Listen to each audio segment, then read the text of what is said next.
Lunashowl, the second pinnacle weapon introduced to Destiny 2 all the way back in Forsaken. It was obtained via getting Fabled rank or 2100 glory points in the original competitive playlist, and you needed to complete a quest which required that you do, in order, 10 comp matches, 150 hand-cannon kills in comp, 200 solo kills in comp, 3 rumble matches, 100 hand-cannon precision kills in comp, and then having Fabled and returning to Lord Shaxx for your reward, which would then unlock access to another quest which would give you the Not Forgotten hand-cannon, a side grade to a Lunashowl with range instead of stability. That then required 500 Lunashowl kills and reaching legend rank in the competitive playlist, otherwise known as 5500 glory points. Similar to the mountaintop, the new quest is significantly easier to do, only requiring that you either defeat combatants with precision damage from hand cannons, or just getting hand cannon kills in PvP.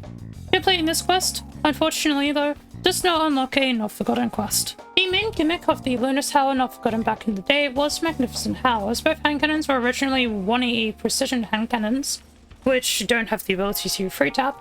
The Magnificent Howl made it so if you landed 2 headshots, your third shot would deal increased damage with more range, therefore allowing it to free tap and even 2 tap in some cases where you would get a kill right as you activate Magnificent Howl.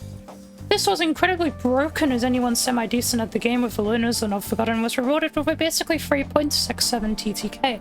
But back in the day, I'm pretty sure would actually contend course rifle distance, as hand cannon range was significantly higher than it is currently. It was eventually nerfed as it was simply broken beyond belief, making it so the third shot would only buff body shot damage, and then changing Lunas and Not Forgotten to both be 150 RPM hand cannons, whilst still keeping the precision frame and therefore the precision recoil. This made them still quite competitive, but the majority just stopped using them, especially after the Shadowkeep hand cannon changes and Beyond Light sunsetting. The new version of Lunas comes with another rework to the Magnificent Howl perk, one that isn't described properly at all on the in-game perk description. The way Magnificent Howl works now is that whenever you get a precision kill, you will get 1 stack of precision final blows up to 10 stacks, matching the magazine size. And upon reloading, those will be converted into Magnificent Howl stacks. That grants extra range and a 50% damage bonus, which will then allow it to 2-tap or refill and 2-head 1 body up to 9 refill, making it more of a fun gimmick as opposed to literally the best perk and best gun in the game, and really only useful in 6's gameplay. So with that in mind, before we get to the perks, if you are mainly looking for Lunashowl to use Magnificent Howl specifically and are going to farm for this specific role, I'm here to say you probably shouldn't. Do not waste your time farming the Lunashowl for Magnificent Howl.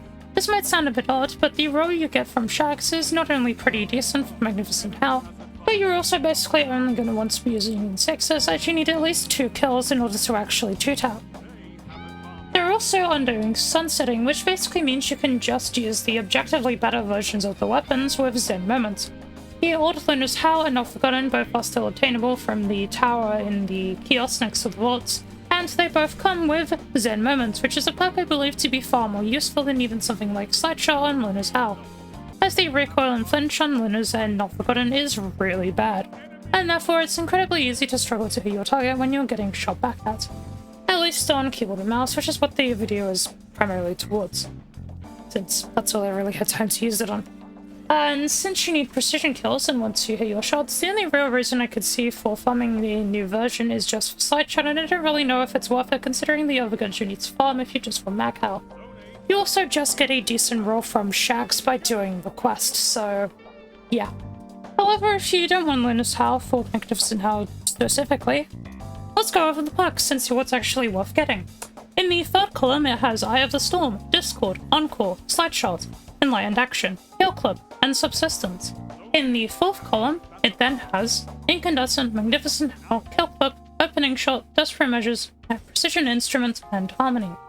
In PvE, I would recommend using the third column to increase reload speed, as it simply feels awful. So I would use Flight Magawell and a Reload Masterwork with Enlightened Action as just a reload speed bump. However, Discord and Subsistence are also options, as Discord will make it so you don't need to reload if you get kills with your special, and Subsistence will make it so your gun will refund bullets as you get kills with Lunashowl. In the fourth column, you basically just have Incandescent, Desperate Measures, and Precision Instrument. Incandescent will be good for Mass Scorch, Desperate Measures will need either 30% damage increase, and Precision Instrument can be nice for mag dumping bigger targets with the whole normal lower damage per shot on 180 hand cannons, which is something I'm fairly sure Lunashowl does actually inherit in PvE specifically. In PvP, however, starting from the top of the third column, Eye of the Storm will be pretty good as it'll give you a massive accuracy boost, and whilst Lunas will hit some absolutely stupid shots, this will make it easier to deal with it consistently as it tends to be the third shot where you'll end up missing your target due to the mentioned reasons from earlier.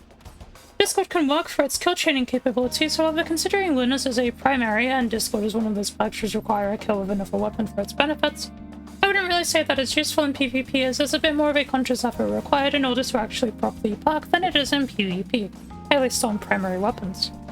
Uncool should be pretty nice on Lunas as after 2 kills with just Hammerforge and Ricochet on, you'll end up with 99 stability and 86 range, which is a pretty nice step bump considering Lunas would normally have 66 range and 67 stability with the setup. However, Slideshot will just give essentially the same step buff with 86 range and 97 stability whilst not requiring a kill and partially reloading Lunas. Which is kinda just better even considering Slideshot will only apply for the first shot after sliding, as you can just slide twice during a kill. Heal Clip is the final third column perk I'd argue for using in PvP, and considering it's literally just heal after getting a kill and reloading, it's probably pretty self-explanatory why it's a decent option even with the relatively bad feeling reload speed. In the fourth column, obviously Howl is there, but I explained that at the start of the video, so I won't go over it again. Heal Clip is a choice you can make, especially with Heal Clip, however I don't entirely see a point on Lunashowl specifically. Considering this is a range perk, you're only actually getting a 3 meter range boost, and due to the hand cannon fall-off distance being so incredibly severe, unlike something like Elsie's rifle, which gets a 14 meter range boost from kill clip alone, and even if you're looking for a 2-head 1-body with it on Lunashowl, it simply isn't worth it whilst it is by all means easier to proc than Magnificent Howl. I just believe that it would be more beneficial to have the ability to 2-tap on top of a 2-head 1-body with Magnificent Howl than it is to get an easy to activate 2-hand 1-body.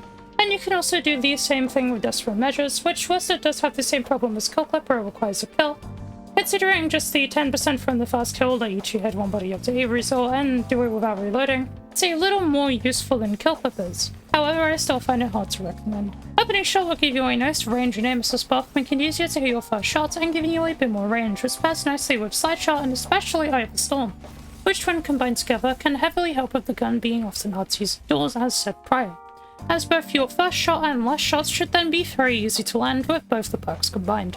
Harmony is an option, but it has the same problems as Discord and other perks like it where you need another weapon to actually kill your target first, and then switch to Lunashowl, and therefore making it not really that useful. Which then leaves Precision Instruments. Precision Instrument is essentially just a range perk on Lunas, unless you're chaining multi-kills back to back of course. It gives you a slightly worse version of the range you'll be getting from Kill Clip, being 2 meters instead of 3. But that'll be on every kill, and then doesn't require a reload, something which you can hit consistent 3 taps, which in my opinion makes it far more worth it. Plus if you run Radiant on Lunas, you'll be up to 2-head body up to tier 5 result, and with a single surge added on, that'll be up to tier 6 result, which is very useful. So, to summarize, the rules I believe people should be hunting are as follows. If you want a Lunashowl with Magnificent Howl, don't grind and either use the one Shax gives you or the one from the kiosk in the tower, as Lunas and Not Forgotten there will just be better, until Not Forgotten comes back at least, as the old weapons are being on sunset and Howl is primarily a 6v6 perk where light level is irrelevant anyway. If you want a PvE Lunashowl, go for Flat Mechwell, Reload Masterwork, Discord/Subsistence, and Incandescent/Precision Instrument. And then if you want a PvP Lunashowl, then go for Slideshot/Heal Clip/Eye of the Storm with Precision Instrument/Opening Shot. So with perks out of the way, here are my quick thoughts on how the weapon feels. On keyboard and mouse, Lunas has a really specific feel to it due to using the 180 hand cannon recoil. One that due to also being a 140 can either feel really nice or absolutely awful depending on the person, day, and match. For me it does tend to feel good to shoot, however there are matches where it felt basically impossible to use well. Normally matches where I'd have multiple people shooting at me at once or duels where it absolutely dies. An advantage though of the easier to control recoil is that fights where I was right in front of someone did actually feel easier to deal with, and Lunas just feels incredibly overly sticky for some reason. Throughout my use of it on keyboard and mouse, I had times where it felt like I had massively and completely missed my target, but the game would still grant me the shots unlike normal hand cannons. Controller, whilst I've not used the new version, I can tell you from my prior use of the weapon back in Forsaken, which is still my top 10 most used energy weapons next to 5 shotguns, that Lunashowl will still feel absolutely amazing and incredibly easy to use, as the 180 hand cannon recoil was basically designed for controller players, and this will pretty much just be the best hand cannon in the game for that input in my opinion. But that is admittedly going off of Forsaken hand cannons. However, I don't really feel like the feel of a 180 has really changed that much apart from range values and likely aim assist. So I believe that is everything I really need to cover. This was meant to be for the start of last week, but then a bunch of stuff happened along the way, and then the gameplay that I did record just decided it didn't want to in the video editor that I've got, so I had to completely re-record a bunch of stuff, so that was wonderful. Don't really know what weapon I'll recover next. The current thoughts are Adjudicator or Blast Furnace, or maybe even the Season of the Wishbox Rifle. I was also thinking about doing some LFG raids or just recording my experiences, talking about the Pantheon or talking about the final shape changes, raid prep or whatever. Something to do within the last 2 weeks at least. Either way, like, comment, sub for more. I will see you all next week, and adios.